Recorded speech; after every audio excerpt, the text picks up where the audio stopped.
Hello, you're watching Vibes of India, and I'm Deepal Trivedi. Today we have with us Manvendra C. Gohil. Manvendra, as everyone knows, is a very well known personality, known as the first gay prince of the world. Manvendra is a human rights activist and he has been playing a very proactive role in ensuring dignity and rights for the homosexual community in India and outside India. Welcome to Vibes of India, Manvendra. Yeah, thank you so much for having me here. Yeah. So, in this conversation, I would like you to tell us and dwell in detail about certain aspects that our viewers would like to know. To begin with, India has become the most populated country in the world. India also is the largest democracy in the world. But still, whether it is a shock or whether it is a disappointment, but we still do not accept homosexuality the way we should. It is criminalized. Same sex marriages are not considered legal, they are not legalized.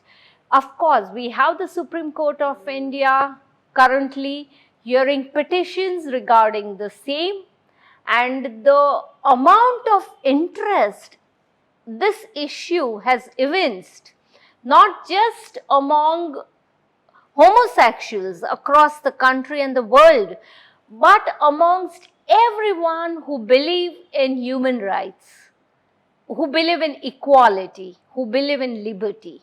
So, what would your take be on India not having yet accorded a legalized status, some legality to same sex marriages and associations?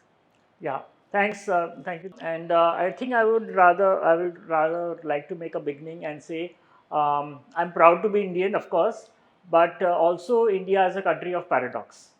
Why? Because we come from the land of Kama Sutra, which is supposed to be the oldest sex encyclopedia in the world, which was written 500 years before even Jesus Christ was born. Um, we have a chapter on homosexuality or lesbianism, talking about transgenders, various issues of the sexual minorities, and yet the basic sex education is still missing in our education institutions. So people are not aware about our issues. So whenever people have taken any stand against us, I mean, it's, I would just simply say it is hypocrisy in very short terms. But I don't blame them. I Okay. blame their ignorance. They are not aware of our issues, so how would they even know how to judge us or how do they treat us? So therefore, it was important for us to educate people when it comes to our issues. And you rightly said that there is so much of discrimination happening against us. People are not treating us, even though there's a law in India which has decriminalized us in Okay. 2018. Our own Supreme Court has decriminalized Yeah, us. they slashed Yes, they amend. Yes, 377. correct. But socially, we are still subject to stigma and discrimination. It has been now 5 years since 2018, almost 5 years. But yet there are people being thrown out from homes by parents. Moment they open their mouth, there's discrimination happening at workplace. There's discrimination for in healthcare, education. Everywhere the society is like violating our human rights, basic human rights. So therefore, it was important that this law had to be amended finally now with the help of Supreme Court. And I would say a big thank you to our Indian Constitution. I think Indian Constitution is the world's best constitution, I would say, which is giving equal rights to all its citizens, irrespective of their caste, creed, race, religion, and sexuality. Very true. So I would say that was a big, achievement for us, because we fought our case on the basis of the fundamental rights guaranteed to the Indian citizens by the Indian Constitution, and we are of course Indian citizens. You cannot deny that. So, Definitely. but if we are not giving the rights, then we have to fight. We have to knock the doors of the court, and we fought for almost 2 decades. We got this justice. Now we are no longer criminal under the eyes of law, but yes, society is still not recognizing us. That's very unfortunate, and therefore now this next case which you talked about is the petitions are going on, the hearings are going on, and let's see what happens. Yes, Manvendra, you very beautifully articulated the difficulties that same sex couples face in India despite same sex sexuality being decriminalized. You yourself have a personal story, your trials and tribulations when you came out, especially as we all know, and as Manvendra, very succinctly put it, that India is a country of paradox. All of us, we are proud Indians. Manvendra and I also happen to be very proud Hindus. So if we talk about it, I was quite surprised to know that there are several Islamic countries, ranging from Turkey to Azerbaijan to Kazakhstan to even Indonesia, which accepted same-sex unions much before India did. So, as Manvendra rightly pointed out, our Indian culture, our Hindu culture is replete with examples. If we talk of Ramayan, there is a reference of Hanuman talking about two women that he saw kissing. Or if we look at Mahabharat, the King Drupad's son Shikhandi, who ultimately slays Bhishma, all of them, it is about their gender. The Vedas also talk of three genders, that is, Purush Prakriti, Stri Prakriti, and Tretya Prakriti, which means the third gender. So, our culture, this concept, I would want you to tell me something about it, because recently we had the argument that homosexuality or same-sex union through marriage is a very elitist, urban and a Western concept. Yes. What would be your views on that? Yeah. Again, I think I'm going to come back to my first statement. India is a country of paradox, where we have the government who is the ruling party, who is kind of opposing us, and of course they have the right to oppose. They are the respondents, and they have said it's going to create havoc in the society if same-sex union, same-sex marriage is legalized. But on the other hand, we have Dr. Mohan Bhagwat, the chief of RSS, who has openly made a statement that homosexuality existed in our culture, and he gave example. Just recently I got to know and this is a recorded statement. I mean, homosexual unions were legal. Can I tell that story, which was narrated by none other than Dr. Mohan Bhagwat. He said when Krishna was fighting the battle in the Kurukshetra, there were these two people from the Kauravas, whom he kind of knew that they were into a same-sex relationship, and he wanted to destroy them. So what he did was he told one of them that, hey, look, that other guy has drowned himself in the pond and killed himself. And that one was so shell-shocked and so heartbroken that the other guy, he also jumped in the pond and killed himself.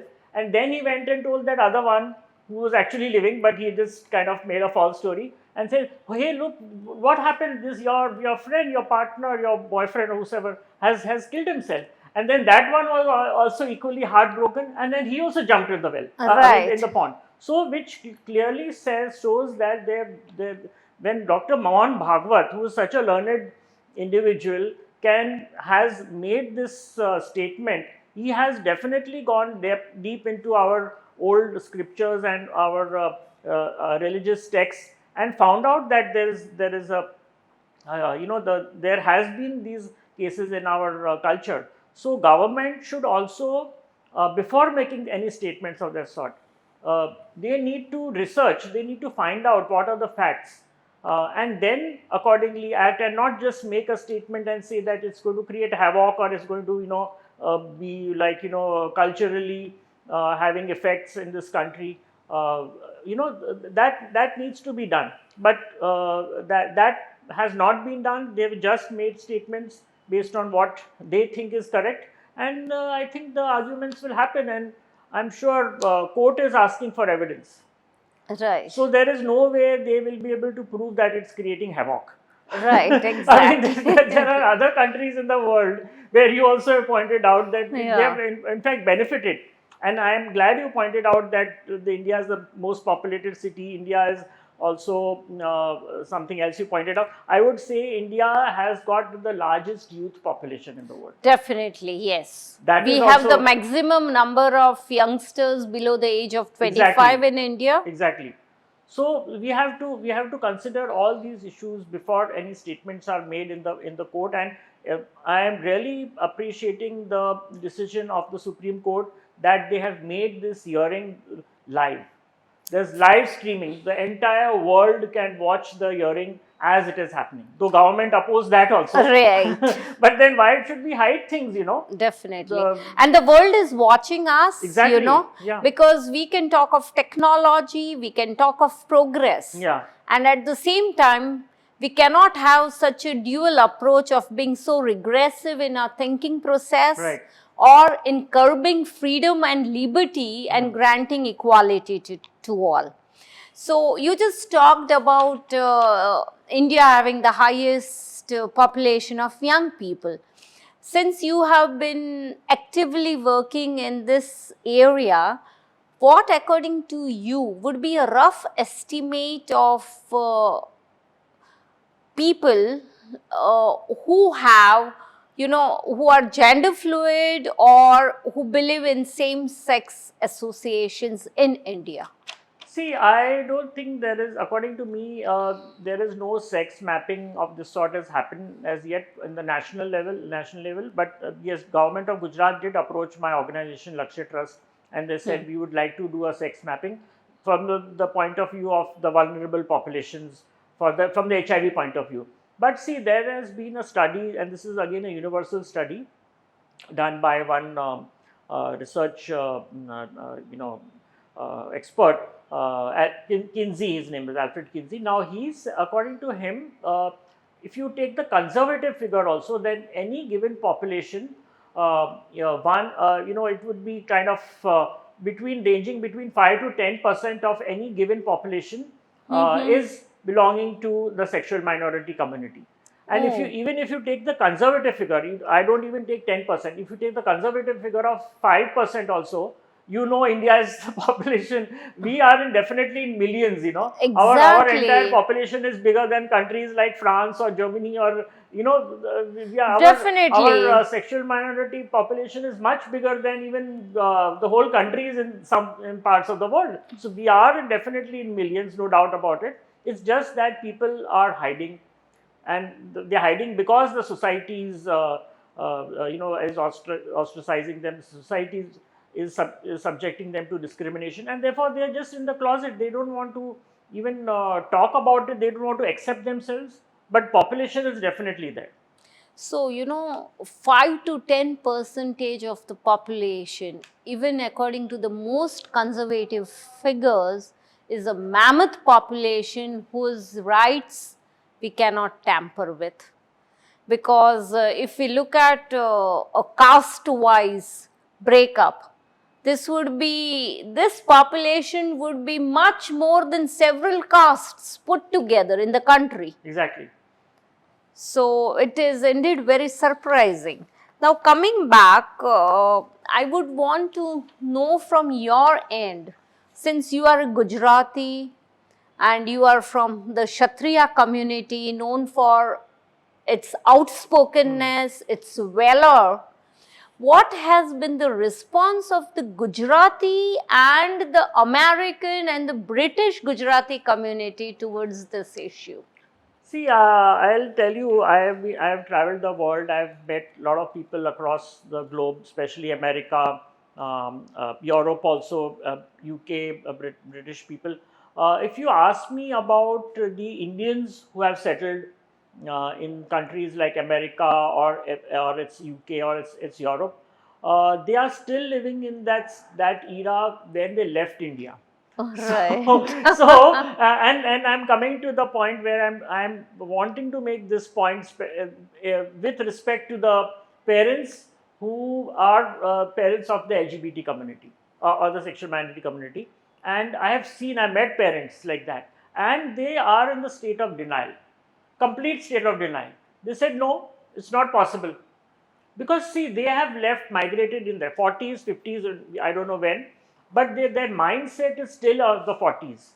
You know, a mindset is still of the old mindset, 50s is there. So they are very rigid, very conservative when it comes to, giving freedom to their children. So they have not moved They on. have not moved on, yes. Mhm. So, what I am trying to do is that whichever country I'm working, like for example, I was in America last year. I'm trying to form a P flag. You know what is a P flag? Yes. Parents and Friends of Friends. Lesbians, and it's a kind of a group which parents have started. I'm in the process of starting an Indian P flag, Oh, okay. where there are some parents who have met and they have accepted their children as gay, Okay. lesbian, trans, whatever. So I'm trying to get those parents to educate these other parents who are still very rigid and conservative and say, no, nothing doing. Our sons cannot be gay, and it's a Western influence, and the usual stories with the parents say. You know? So that change I have observed in these parents or the British, or even in UK, I have had the same issues. Okay. That they are also expressing the same things. And what about the typical Gujarati community? per se? Gujarati community, I would say there is a mixed population. I'll tell you I don't wish to name that magazine, but like it's a very popular Gujarati magazine, my article was published, and it went all over the world to all the Gujarati speaking population. Now, some Gujarati associations I met, they highly applauded my work, and they were very appreciative of the fact that, oh, there's somebody in this country who has spoken the truth. Somebody who has really spoken the truth and said, yeah, this existed. But there are some who are very conservative. I don't get invited to the Kshatriya, so-called Kshatriya, The Rajput yes, Sabhas Rajput and Sabhas. all. No way. Earlier Okay. I used to get invited. Now I don't get invited because they think I've done something really miserable, brought them to shame or whatever. So there's a mixed reaction is there. Yeah. Okay, okay. So, since you said you traveled so frequently, you've been abroad and you met a cross section of people, what do you think? Like, what is it and how is it to be a spokesperson for the LGBT cause representing India? Yeah, I would say I am really fortunate thanks to people like Oprah and the Kardashians who made me really popular and created that visibility in the international media, that I got a platform for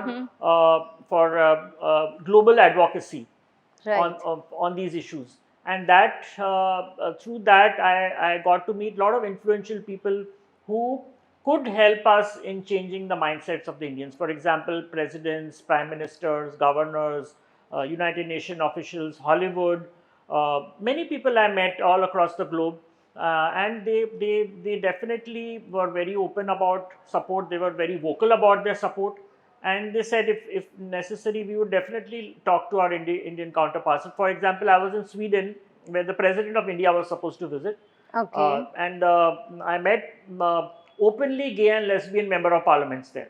Oh, wow. Yeah, and I said, look, our president is coming. Please put some sense into her. Hmm. That was that time the president was Pratibha Patil. So I Okay. said, if you can, please put some sense into her and tell her why we need freedom.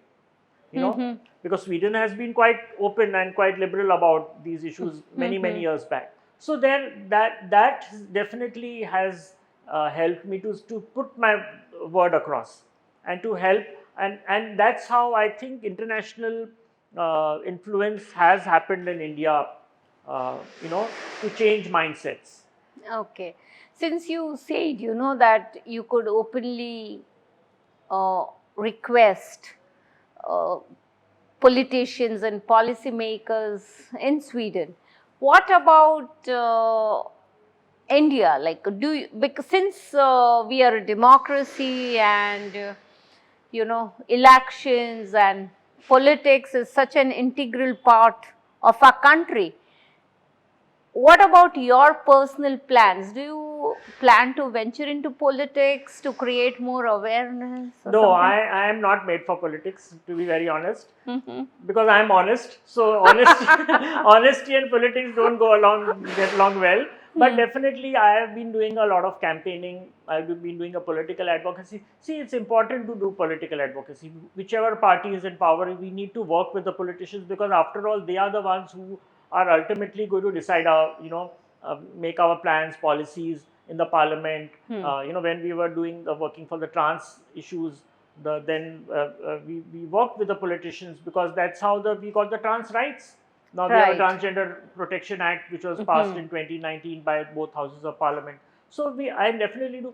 Interestingly, there are some politicians in India who have invited me to campaign for them, Okay. to help them win the elections, and they have promised me that we will help you in your issues, your causes. And there have been some who have kept their promises, because politicians are again known not for keeping promises. But there have been some politicians who have helped me, and they have helped me, address these issues. And I've gone, and these politicians have won also with great majority. Oh, that's wonderful. So I do I have politics in the blood somewhere, because lot of people in the royal families are politically connected. But I would not like to venture into the serious politics of standing for elections, and that's not my cup of tea. Okay. Can you tell us something, since right now also you spend quite some time in Rajpipla? What is it like living in Rajpipla, and has it been growing up in Rajpipla? Yeah, I have lived a considerable part of my life. I would say not in Rajput. I was educated in Mumbai. The first few years I was there, maybe 3 years. Then later on, of course, I used to come quite often to take care of properties and all that. And Rajpipla, initially when I came out, then there was a lot of clash against me. There were people who were not happy that I had made this statement. But then, as I mentioned to you in the first time itself, that I do not blame the people, I blame their ignorance. And it is my duty as an activist to educate them, tell them what is the fact, and then expect them to change. So I was very patient. I kind of, I'll just give you a small story. So when I came out, the day I came out, my effigies were burnt on the fire. Okay. So there was actually an effigy burning committee. Oh, okay. which was formed, so that they had a meeting, and then how they are supposed to do and what they are supposed to do, everything was. You will be surprised, 15 years down the line, this same effigy burning committee approached me, and now I am their consultant. Wow. So you That's see the change, amazing. you see the change, and that change has happened because of education. So if a effigy burning committee who was formed to burn my effigy, they are approaching me and saying, look, we have come here because we need you to, help us in some things, and so how the wheel changes, it's amazing, but it is possible. Manvendra, as you said, that we are a country of paradoxes. So there could be a lot and a very high population still living in closet. Yes. These people could be getting married. These people Absolutely. could not be coming out. So you yourself have been through a marriage. Yes. I'm sure it would have been an arranged marriage, I presume. Definitely, yes. Yeah. So what would be your advice to such people who don't come out, who get into relationships, who get married? If you can tell us something about that. This is precisely why we need same-sex marriage to be legalized. When people Hmm. have asked me that you have got Section 377 amended, your sexual relationship is valid now, you can still live with your partner, why do you need a marriage? I said we need a marriage because till date, parents are literally emotionally blackmailing their children and forcing them to get married uh, to opposite sex. And most of them, they end up in divorce. Who's benefiting with that? The person who gets married is losing his like sense. The person who's the girl is suffering. The parents are suffering. Who's benefiting by all this happening? So why don't you just legalize marriage? Once you legalize marriage, at least you will be having the right to legally get married and live like a spouse and a spouse of each other. So you will be able to eliminate so much of suffering in this country. And even for the psychological aspect of Yeah. stability, when Exactly. it comes to relationship or even when it comes to division of property Yes, yes, between yes. spouses. Yeah, I mean, good you raised this point. When this petition was filed in the Supreme Court, the Indian Psychiatric Society has filed a petition in favor of same-sex marriage. I mean, imagine the mental health professionals also feel that, same-sex marriage should be legalized in this country because still people think that we are abnormal. I mean, in spite of the fact that we are now the decriminalized, but still people think that we are having some mental issues. So it is important that these psychiatric associations and the societies, they come forward and they like the American Psychiatric Association also way back in 70s had ruled out that homosexuality is not a mental disorder. So mental stability is definitely something we are looking for, and of course marriage, if it get legalized, imagine it can save so many lives. People are committing suicides, people are going into depressions. Are we wanting that sort of a society? I mean, government says it's going to create havoc. I think it's going to create more havoc if if we don't do it and yeah, keep exactly. it Yeah, rest. yeah. Right. One question is that what we generally observe is that unlike several social issues, in this aspect, the so-called urbane and elite crowd very surprisingly seems to be more against than the lower strata of the society. What would be your take on that? I don't think it's right for every geographical region. I mean, I'll give you my own example. I mean, see, it is not about education again. Who accepts you, who doesn't accept you, which class you belong to, which age group you belong to. I have had senior citizens accept me. Okay. 80 and above, but middle class were not ready to accept. If you talk about the strata of society, economic strata of society, it's again the less economical background societies are there. They have been more accepting than the upper class society. Right. In a way, in certain ways. So I think you cannot generalize this. That Okay. it is all depends on what is your perception, because I said these things are not taught in education, so education is totally eliminated. In fact, you'll be surprised, I borrowed this word, but I am using this word called education literacy. We may be highly educated, you may be a postgraduate, you may be a diploma or PhD person, but with regards to our issues as concerned, you are highly illiterate.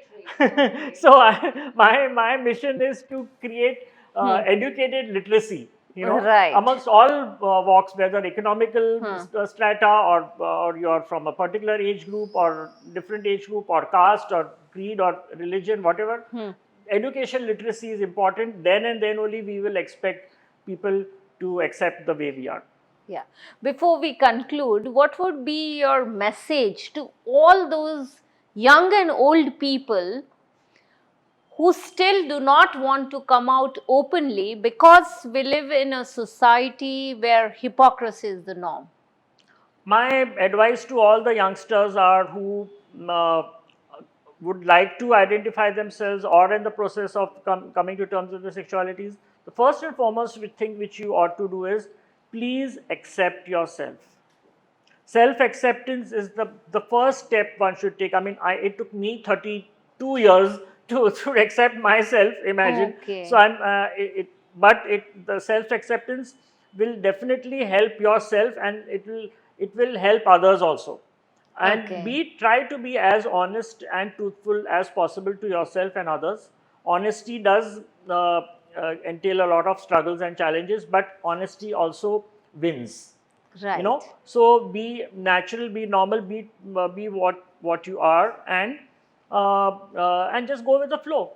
You are not doing anything wrong, so one should not have the guilty mind or guilty conscience that, oh, we are doing a sin or we are doing an offense or something like that. No, you are absolutely normal and natural as anyone else is.